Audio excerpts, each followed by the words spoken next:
Story number 1. When my parents left for their vacation, I thought it would be nice to have the whole house to myself. I wasn't scared of staying alone. In fact, I liked the quiet. The first night went by fine, but on the second night, I felt restless. Around midnight, I decided to take the car out for a drive.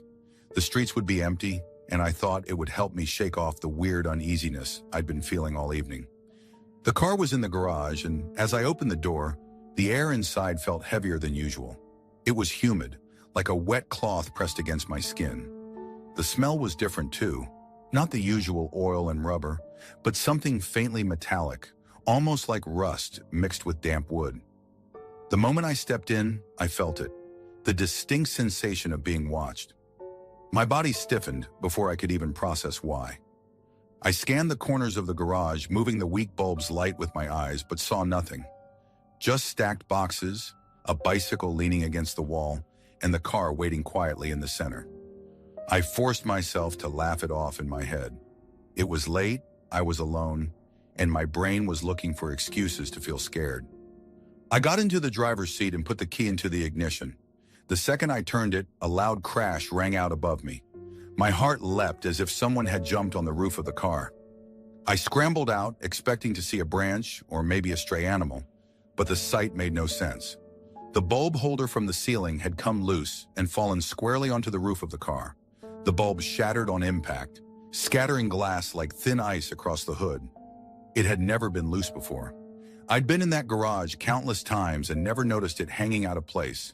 Still, I told myself the screw might have rusted through, or vibrations from shutting the garage door could have loosened it.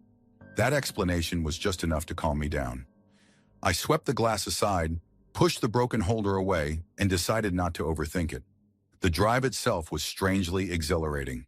The empty roads at that hour looked endless, black tar ribbons reflecting faint streetlights.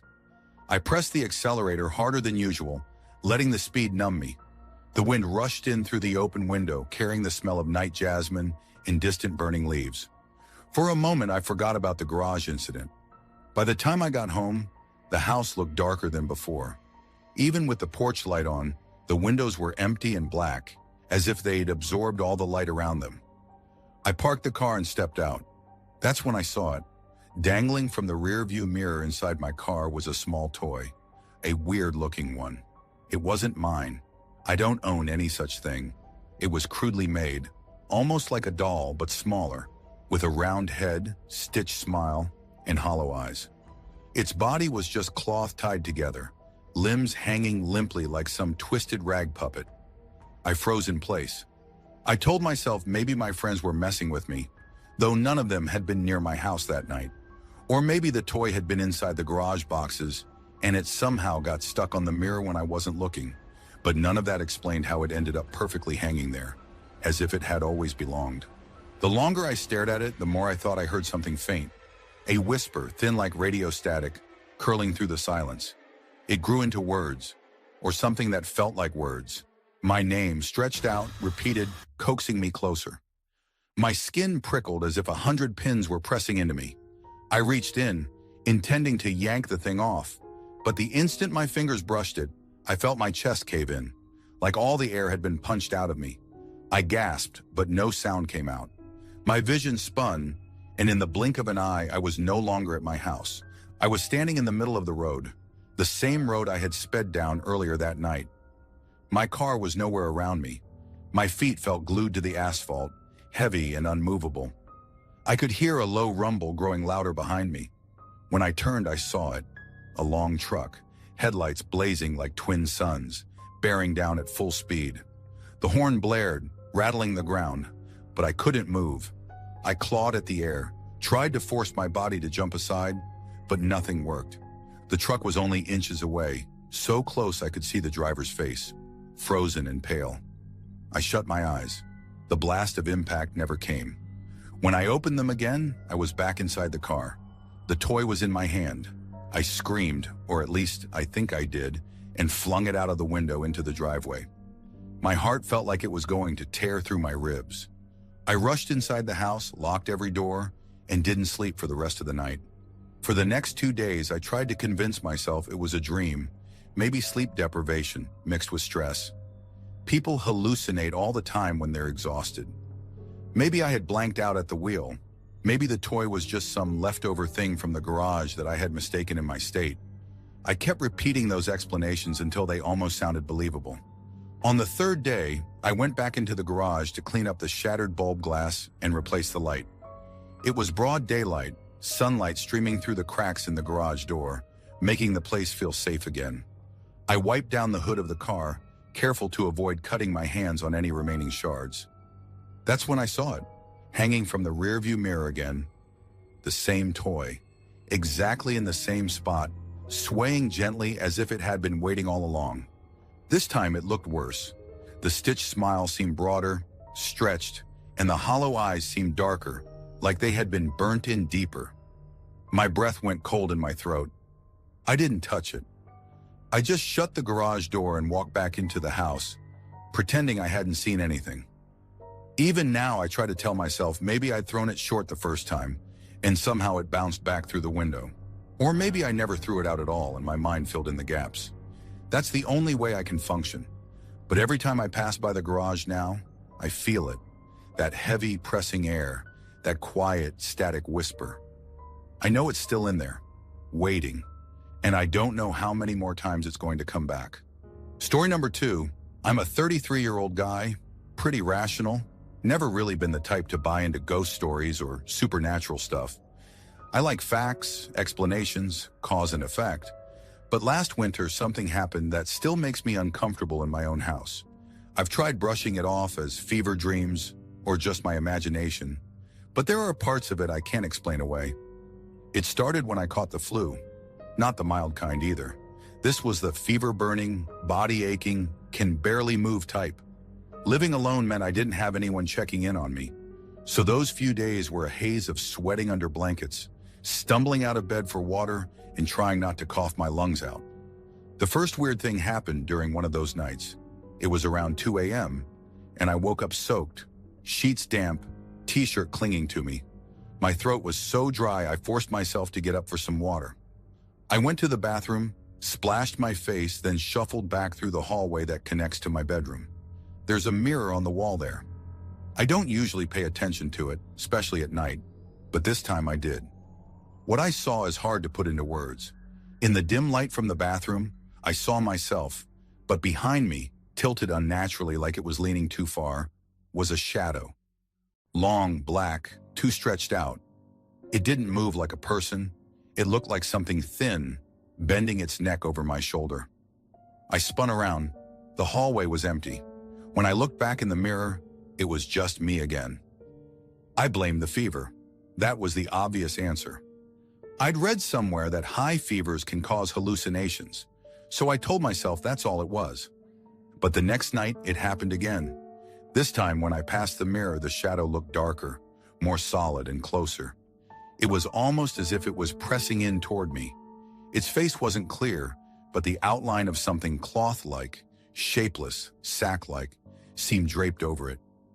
I forced myself to look away and go back to bed, but I couldn't sleep. Every creak of the house, every gust of wind against the windows made me tense. By the third night, I was terrified to walk past the mirror. I tried to avoid it, but the layout of my house makes it impossible. I had to pass the hallway to get to the kitchen or bathroom. That night, I distinctly heard a sound that jolted me up. Glass shattering, like a window breaking somewhere inside the house. I rushed out, expecting to find a broken pane or a cold draft, but every window was intact. Still, the sound had been sharp, real. I couldn't explain it. The following morning, when I stumbled into the shower, I noticed a thin black smudge on my right shoulder. It looked almost like charcoal rubbed into the skin. I scrubbed at it until my skin turned red, but it didn't budge. The mark was faint but stubborn, almost like it was beneath the surface. Over the next week, little things kept piling up. The house started to feel wrong in subtle ways. Sometimes when I woke up, the doors or windows I'd sworn I had locked the night before were standing open. The front door once had the chain latch dangling loose even though I hadn't touched it. I'd walk into the kitchen and feel the faintest rush of air on the back of my neck, like someone had brushed past me. At night, when the fever made me drift in and out of sleep, I'd catch soft thuds, almost like slow, deliberate footsteps pacing across the living room. I'd forced myself to stay in bed, telling myself it was just the house settling, but the timing of those sounds always felt too measured, too intentional. And the mirror, that was the worst part. Every time I walked past, I could see it out of the corner of my eye. The shadow didn't just stay behind me anymore. It was closer, looming almost beside me. The sack-like shape of its face seemed tilted, as though it was staring directly into me, but only in the reflection. Once I thought I saw its hand, or something shaped like one, lifting slightly in the mirror, stretched too long, the fingers thin and tapering. I didn't stay long enough to confirm. I bolted back to bed and lay there until sunrise. After that, I started draping a blanket over the mirror at night. It didn't help the feeling, though. The house still carried that oppressive weight, like I wasn't alone. Even when the fever broke, the streak on my shoulder remained. It faded slightly but never disappeared completely. If I turn my arm just right under the light, you can still see it, a faint, darkened smear on my skin. For weeks, I couldn't shake the feeling of being followed. Sometimes I'd find myself glancing at windows, half expecting to see someone staring in. The locks still seemed to unfasten themselves. My bedroom door creaked open twice during the night despite me closing it tight. The air inside the house always felt heavy, charged like the seconds before a storm. Eventually, I convinced myself that I had been delirious from sickness, that maybe I'd left doors unlocked without realizing. Maybe the mark was just a bruise that looked strange under the light. But the unease stuck with me. 2 months later, I was finally feeling back to normal physically, but mentally the weight lingered. Then one night, while brushing my teeth, I noticed something that made my stomach drop. I'd left the blanket off the hall mirror earlier that day without realizing. As I leaned to spit into the sink, I caught the reflection behind me. Nothing unusual at first, just me and my t-shirt. But my shoulder in the reflection still had that black streak, darker than it looked on my actual skin. In the glass, it wasn't faint. It looked fresh, like ink smeared thick across me. I touched my real shoulder. The faint mark was there, but nothing close to how stark it looked in the mirror. I covered the mirror again immediately. Now, whenever I get sick, even with something as minor as a cold, I keep all the lights on at night and never ever leave that mirror uncovered. Maybe it's all psychological, maybe just fever-induced paranoia that stuck with me. That's what I keep telling myself. But I still avoid walking too close to that hallway wall. And sometimes when the house is especially quiet, I swear I hear the faint tap of something long and thin dragging against the glass beneath the blanket. The streak on my shoulder never fully went away, and I don't think it ever will. Story number 3. I still don't know how to explain what happened that summer afternoon at my grandma's house. I was 15, my sister was 8, and we were just supposed to be spending a boring vacation in her little village. It was the middle of the day, around noon, and the sun was glaring outside, the type of heat where the roads shimmer. Inside, the ceiling fan buzzed lazily, and my sister and I sat in the living room watching cartoons on the old TV. That's when the knock came. It was sharp, almost urgent. I thought it might be a delivery man or some local villager coming by, so I got up while my sister stayed glued to the TV. When I pulled the door open, I didn't see anyone. Instead, a blast of cold air hit me square in the face, cold like stepping into a freezer. In the middle of June, in a village with no air conditioning, that made no sense. I leaned out and scanned the empty road. The hot wind carried dust, the fields stood still, and even the usual hum of cicadas seemed muted. Nothing. I shut the door. That's when it happened. The silence, not just quiet, the kind of silence that feels unnatural, like every single sound had been sucked out of the world. I turned around and the TV was black. Not off, not showing static, just cracked, like the screen had been shattered from the inside. My sister was gone. There was no sound of her running, no footsteps, nothing. One moment she was there, and the next gone. My heart started racing, but in that weird silence, even my breathing sounded too loud. Then from somewhere above me came the scream. I can still hear it. It wasn't my sister's normal voice. It was stretched, guttural, like it came from her throat but didn't belong to her. Instinct took over, and I bolted for the staircase that led to the second floor. That staircase. It felt wrong the moment I stepped onto it. No matter how fast I climbed, I never seemed to reach the top. The narrow wooden steps kept going, stretching upwards like some endless tunnel. My legs burned, my lungs ached, but still the scream carried on above me. At some point, I wasn't even sure I was in my grandma's house anymore.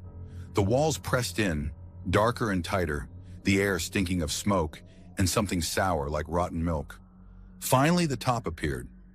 I stumbled up the last step, and that's when I saw her. My sister hung upside down, suspended in midair as if someone had tied invisible ropes around her ankles. She was sobbing, her arms flailing weakly, and holding her, or maybe just hovering behind her, was the woman. Her skin looked melted, like wax that had dripped and hardened again. Patches of raw flesh glistened wet, and where her eyes should have been were just hollow pits, black and bottomless. She didn't move, didn't blink, didn't even breathe. She just stared at me, and it felt like that stare carried weight, pressing into my chest, rooting me to the floor. Then my sister's sobs changed. The sound warped into deep, broken groans, like something inside her was trying to crawl out through her throat. I forced myself to move, to run forward, and as I did, the woman tilted her head back as if amused. My sister slipped. She fell toward the floor, her body twisting, and I barely managed to dive under her, catching her awkwardly against my shoulder. The impact knocked me down, but when I looked up again, the woman was gone, just gone. No footsteps, no smoke, no fading shadow. The room was empty except for the two of us. My sister clutched me, her tiny fingers digging into my shirt so hard I thought they'd tear the fabric. We didn't tell anyone, not my grandma, not our parents. It felt like the kind of thing you kept buried. Who would believe it anyway? A burned woman with hollow eyes dangling a child in midair? It sounded insane even in my own head. But it didn't end there. For weeks afterward, things followed us. Little things at first, charred scraps appearing in odd places, burned corners of paper in my school bag, blackened fragments of cloth under my pillow. My sister once found a half-melted doll's head on her bed. None of it was ours. Sometimes, out of nowhere, that silence would return. No birds, no wind, nothing. And every single time, without fail, my sister and I would notice the faint smell of smoke. There were nights when I'd wake up gasping, certain I'd heard that guttural version of my sister's cry echoing faintly in the dark. Once, while brushing my teeth, I caught sight of a blackened figure in the bathroom mirror. Just a flash, gone before I could even spit the foam from my mouth. Even now, years later, it hasn't completely left us. My sister avoids mirrors. She swears she sometimes sees a burned handprint on her window in the mornings, even though we live in an apartment on the 5th floor. I try to act like it's nothing, like maybe it's just residue from cleaning or something, but I know better. The scariest part is, I still don't know what I saw that day. Maybe my brain filled in blanks.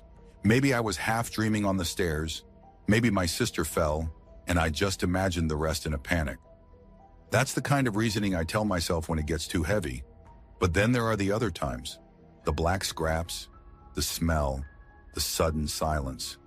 Those don't have easy answers. I've read about houses carrying memories like energy trapped inside walls, and maybe that's it.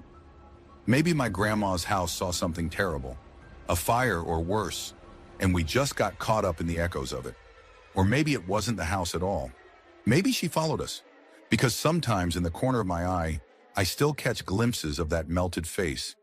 And every now and then, when I wake up in the middle of the night, there's a weight in the room, like someone else is there standing over me watching.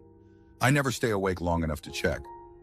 Story number 4. I had inherited this house from my father 8 years ago. My parents had shifted to a smaller town, leaving behind the 2-story wooden house with its old furniture, creaky floors, and heavy silence. It wasn't a mansion, but it carried weight. The kind of place where sound doesn't echo. It sinks. Over the years, I made it my own. The attic became my favorite spot. I had decorated it with shelves of books and a home theater setup, and I spent most of my nights up there, reading or watching movies. It was comfortable, familiar.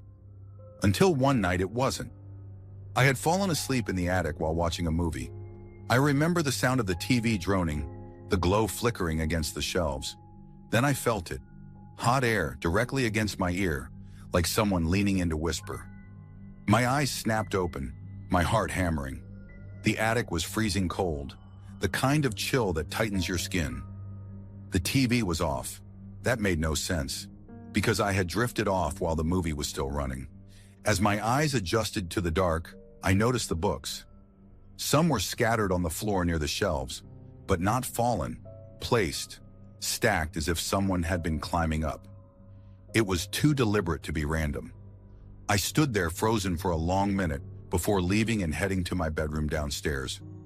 Just as I was about to shut the door, a loud thud echoed from the attic above me. Not a creak, not a shifting of wood, a solid thud. The next morning I tried to convince myself I had dreamed the whole thing. Maybe I had turned off the TV half asleep. Maybe the cold was just the draft. Maybe the books had fallen and I was exaggerating. But something about it gnawed at me. Over the next few weeks, little things began happening. Every time I came home, there would be dead flowers on my porch. Wilted, crushed blossoms, roses, marigolds, daisies. Never fresh, always dying. I didn't have a garden. I didn't even know where someone could be getting them from. I swept them away at first, but they kept reappearing. Always different, always dead. The air in the attic shifted too.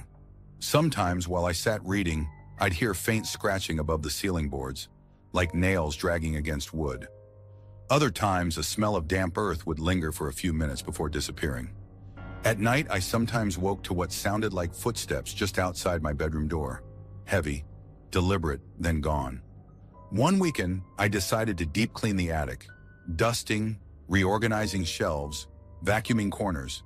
That's when I noticed the closet. It had been locked for as long as I remembered. My father had shut it years ago when we were moving some furniture around, and I never bothered with it. But that day I noticed something that froze me in place. Faint light seeping out from the edges of the closet door. There was no power outlet in that closet, no window, no reason for light to come from inside. My instincts screamed to leave it alone, but curiosity pressed harder. I forced the lock open. The door creaked and the smell hit me first. A wet, rotting stench that burned my nose and clung to my throat. Inside was a skeleton, slumped in the corner. The bones were yellowed, tangled in scraps of fabric. The smell should have been impossible to miss before, yet it had never reached me until the moment I opened the door. The sight punched through every memory I had of this house. I remembered watching my father lock that closet years ago. I was there. It had been empty then, completely empty. I stumbled back, gagging, shaking. For days I avoided the attic. I couldn't eat, couldn't sleep properly. Every time I tried to convince myself it was some kind of old family secret. Maybe my father knew, maybe he didn't. Another thing would happen to unravel me further. The TV would sometimes flick on by itself, static filling the attic at night. I'd unplug it, only to find it glowing the next evening. My books would be rearranged into stacks and circles when I wasn't home. I once returned to find all the chairs in the attic facing the closet door, like an audience waiting for something to emerge. The flowers never stopped. They grew worse. Once I woke to find a pile of wilted garlands directly on my bed. I couldn't explain how anyone could have gotten inside. The locks weren't broken. The windows were latched. Then came the voices. Not words, just murmurs. Faint as if carried by wind through the cracks. They drifted mostly at night, brushing against my ears.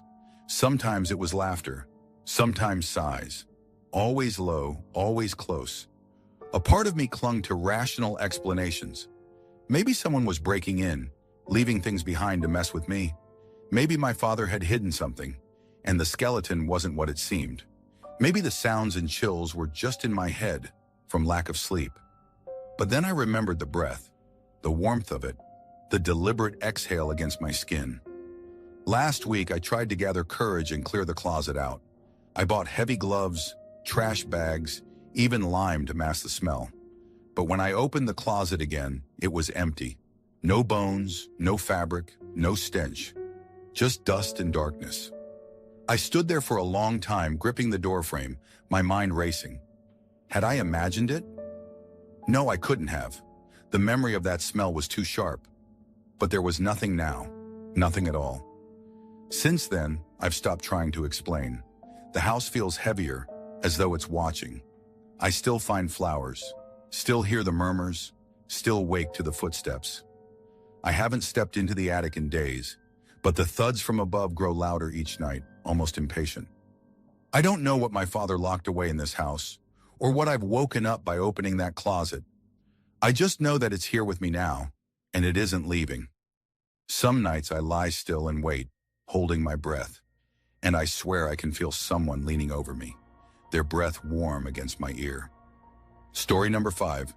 This happened about 3 years ago, and I've gone back and forth so many times on whether to even share it.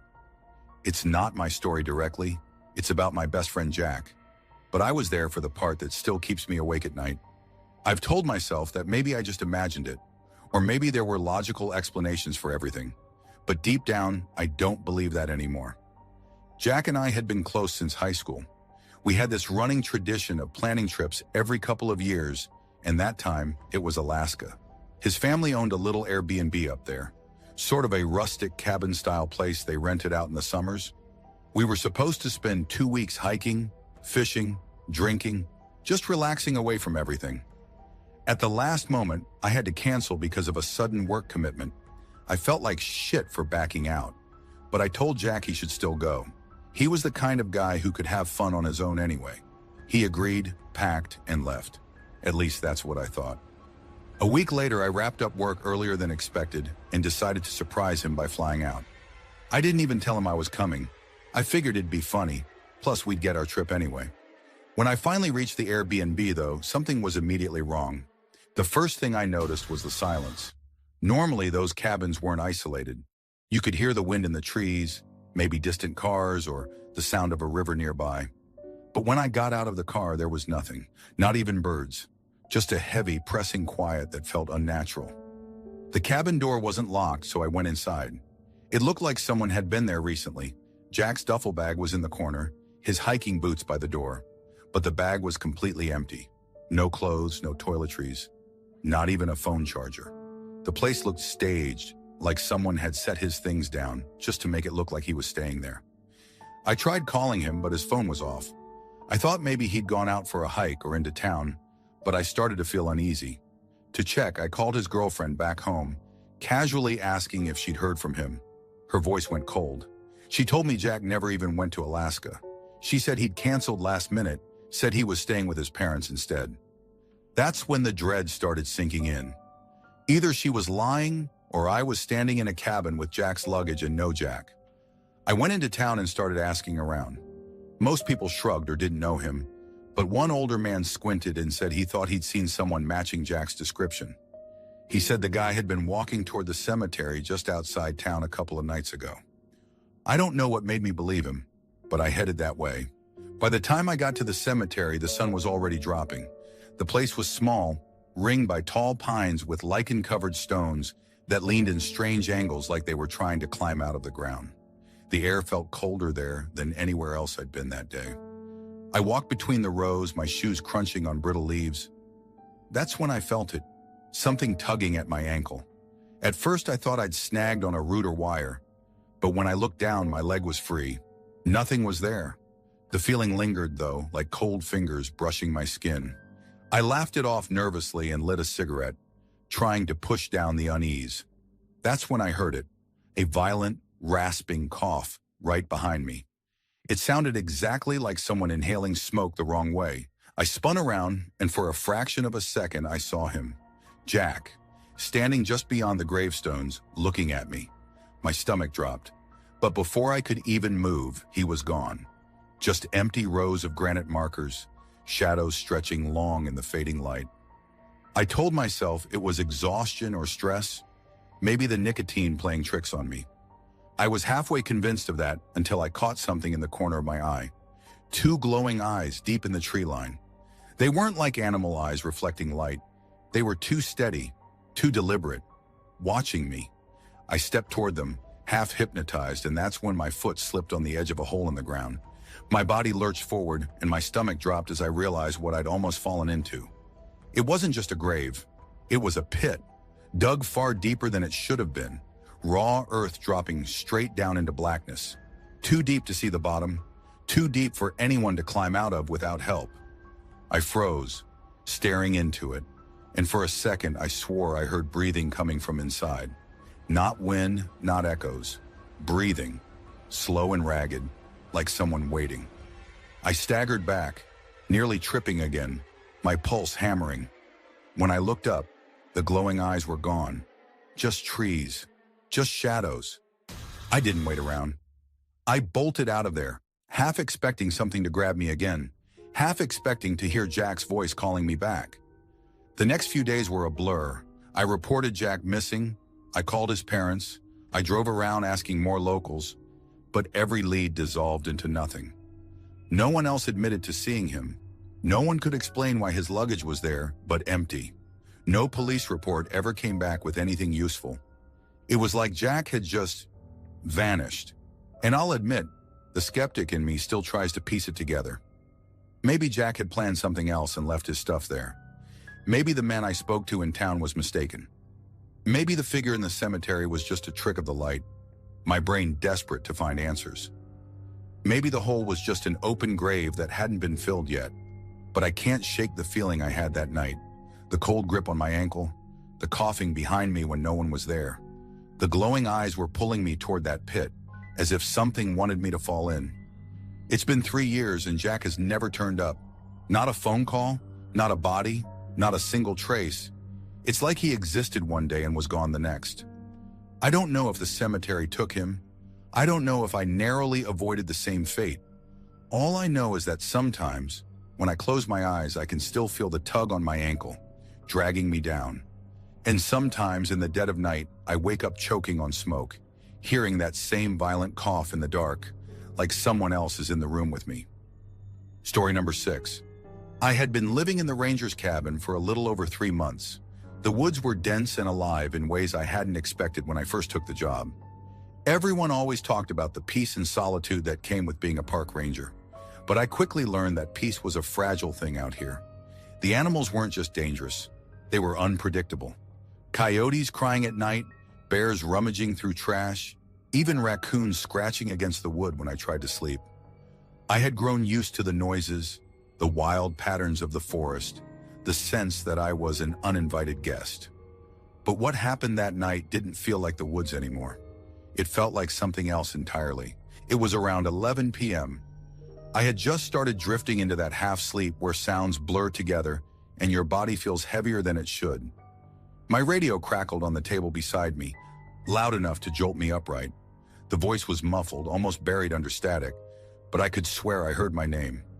I rubbed my face, sat up, and blinked hard to clear the fog of sleep. For a brief second, in the dim orange glow of my lamp, I saw something low to the ground. Long, jointed, crawling toward me. I froze. My heart went straight to my throat. I forced myself to look harder, but by the time my eyes adjusted, there was nothing. Just the table, my boots, and the faint shine of the wood floor. I told myself it had to be my eyes playing tricks, the way shadows warp when you wake up suddenly. I swung my legs off the bed, still on edge. That's when the whole cabin shifted. No, not shifted, spiraled. The walls and floor spun so fast it felt like I was caught inside a tornado. My body slammed against the mattress.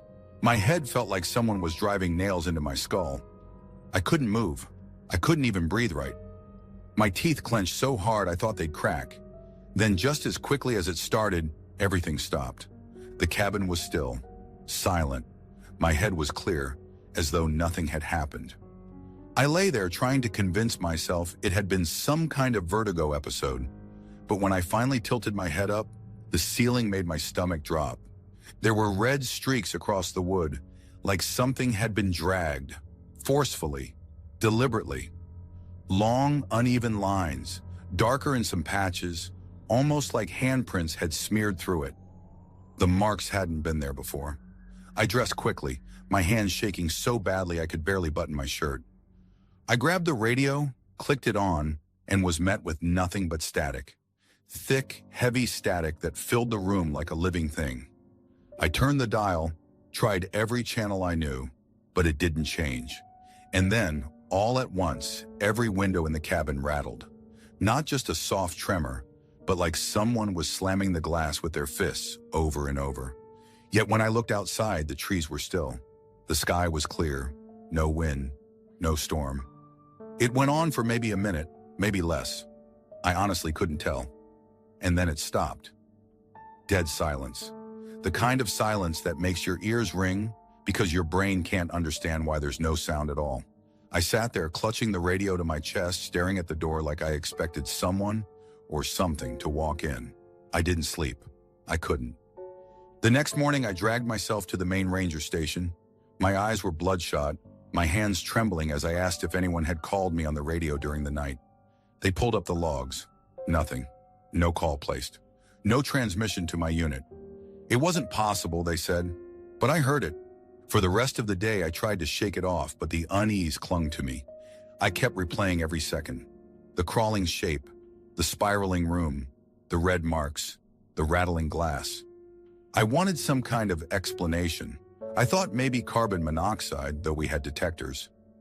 Maybe sleep paralysis, though I was awake and moving. Vertigo, migraine, hallucination. Every possible medical reason I could think of, I tried to make it fit. But none of it explained the ceiling. That night, I went back to the cabin reluctantly. I left the lights on. The streaks on the ceiling were still there, faint in the daytime but unmistakable. I thought about painting over them, but something in me couldn't. Like touching them would make it worse. Around midnight, I heard it again. Not the radio this time.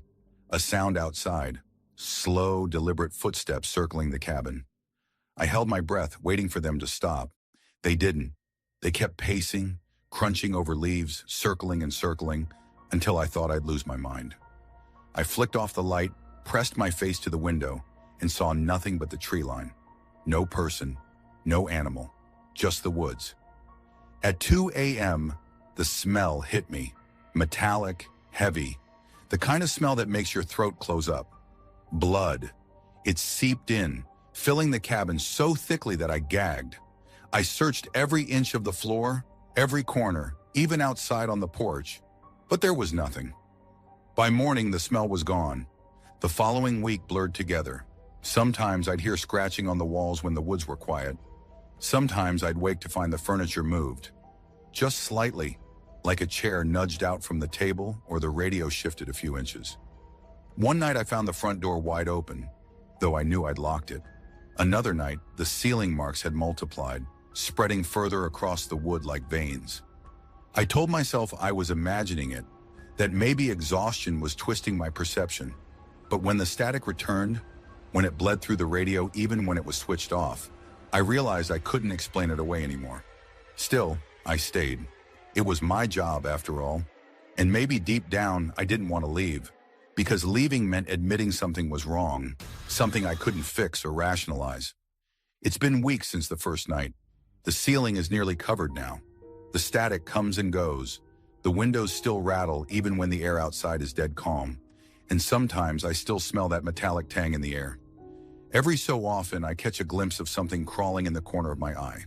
Always low to the ground. Always gone when I look. I don't know if I'm losing my mind or if the woods have decided I'm not supposed to be here. Maybe both. All I know is the silence doesn't feel peaceful anymore. It feels watchful. And every night, just before I fall asleep, I can't shake the feeling that the call I heard on the radio wasn't meant to reach me by mistake. Story number 7. Finding a decent apartment in New York was like winning a lottery. Rent was insane. Places were cramped, and most of what I could afford looked like fire hazards or rat nests. So when I stumbled across this one bedroom with a decent view and, surprisingly, a separate storage room, it felt like I had struck gold. The landlord was a quiet man who didn't ask many questions, and the rent was weirdly reasonable. I signed the lease without thinking twice and moved in within a few weeks. For the first month or so, everything was fine. The apartment wasn't perfect. Old paint, creaky floorboards, faint smell of mildew that never quite left. But I could live with that. What mattered was that it was mine. Then one evening, out of nowhere, every single electrical appliance in the apartment shut down. Lights, fridge, microwave, even my phone charger. Total blackout, except the hallway bulb outside my unit flickered like nothing was wrong. I thought it was a blown fuse, so I grabbed my flashlight and went looking for the meter box. The landlord had told me it was in the storage room at the end of the hall, but when I tried to get in, it was locked with an old rusty padlock. I didn't have much patience, so I grabbed a hammer and broke the lock. The door creaked open to reveal the kind of damp, stale smell you only get in places that haven't been touched for years. My flashlight beam cut through dust particles floating thick in the air. The fuse box was mounted on the wall, but nothing seemed out of place. When I flicked on the overhead switch, the dim bulb buzzed to life, and that's when I noticed it. In the middle of the room stood a glass cabinet, like one you'd see in a museum. Inside it hung a wedding dress, white once, but now yellowed with age, stained across the midsection with a black blotch, almost like dried ink or rot. Around the dress, small dark flecks peppered the fabric. The rest of the room was cluttered with old wedding decorations, faded streamers, cracked plastic bouquets, broken candles, boxes of dusty invitations with names smudged into nothing. It looked like someone had packed up a wedding and buried it here to rot. I told myself I'd clear it all out the next morning, lock the room back up, and maybe mention it to the landlord. That night I tried to sleep, but just as I was drifting off, I heard something faint. Bells, wedding bells, ringing softly, as if from a church far away. Then the sound of a choir, voices harmonizing in a hollow, ghostly way. I sat up, heart pounding, and walked around the apartment. Nothing. Silence. When I lay back down, the sounds returned. Bells, choir, faint organ music, as if they lived in the walls themselves. Over the next few days, the noises didn't stop. Every night, without fail, the bells would start up. Some nights it was just one faint chime. Others, it was a full procession of music. I could almost picture people walking down aisles that didn't exist. At first, I thought maybe it was coming from a nearby church, but the timing made no sense. It always started around midnight and ended just before dawn. Then stranger things began to happen. I started scribbling on scraps of paper, prayers, half-legible words, sometimes just crosses repeated over and over. I wasn't religious, had never been, but the urge was overwhelming, like someone else was moving my hand. Out of nowhere, I felt compelled to look up convents, nun practices, holy rituals. My search history started to look like I was preparing to join some cloistered life. My body began to fail me too. Constant fatigue, heavy chest, weight loss. I went to a doctor, ran tests, but they came back with nothing. They told me to eat better, drink water, get rest. I wanted to scream at them that rest was impossible when bells rang through your walls every night. The apartment itself changed. The storage room would sometimes be unlocked even though I swore I closed it. Once I walked by and thought I heard faint crying from inside. Another time, the smell of incense wafted into my kitchen, though I owned nothing like that. And one morning, I found one of the faded wedding invitations slipped under my bedroom door. The paper was damp, the ink smeared, and I don't even want to describe what the dark flakes stuck to it looked like. The final night was what broke me. It was raining hard, wind whipping through the cracks of the old window frames. I don't remember when I woke up, but I found myself standing barefoot on the cold floor of my bedroom. My hands were trembling, and when I looked down, I froze. I was wearing the wedding dress, the same one from the cabinet, heavy and damp against my skin, the stain at the chest glaring under the dim streetlight filtering in. I don't know how I got into it or when. My head was foggy, like I was underwater, and I was moving, walking toward the balcony, pushing open the sliding door, rain soaking the fabric. The music was deafening now, bells, choir, voices chanting words I couldn't understand. The air was thick with incense, choking me. I climbed onto the railing, the city lights blurring below. My body leaned forward as if it wasn't mine anymore, as if something wanted me to take the step. I felt calm, weirdly calm, like it was what I was meant to do. Then the doorbell rang. The sound cut through everything. The bells, the voices, the haze. It all shattered for a moment. I stumbled back inside, ripping at the dress until it tore away from me. When I looked around, the music was gone. Only the storm remained. I opened the front door, but no one was there. The hallway was empty, water dripping from the ceiling, and the storage room door hung open again, swinging slightly with the draft. That was the last straw. I left that night, didn't pack much, didn't even look back at the place. The landlord never contacted me, never asked for the keys. It's like he expected me not to last. To this day, I can't explain it. Some people tell me I was hallucinating, that maybe I had a breakdown from stress, maybe even sleepwalking. But then how do I explain the dress, heavy and damp against my skin? How do I explain the invitations that appeared in my room? Sometimes late at night, I swear I can still hear faint wedding bells through the walls of my new apartment, and I can't shake the thought that maybe one night, when it rains hard enough, the doorbell will ring again. Thanks for watching. Don't leave before leaving a like to this video. Also hit the subscribe button to support my work. And as always, have a horrific nightmare, my dear.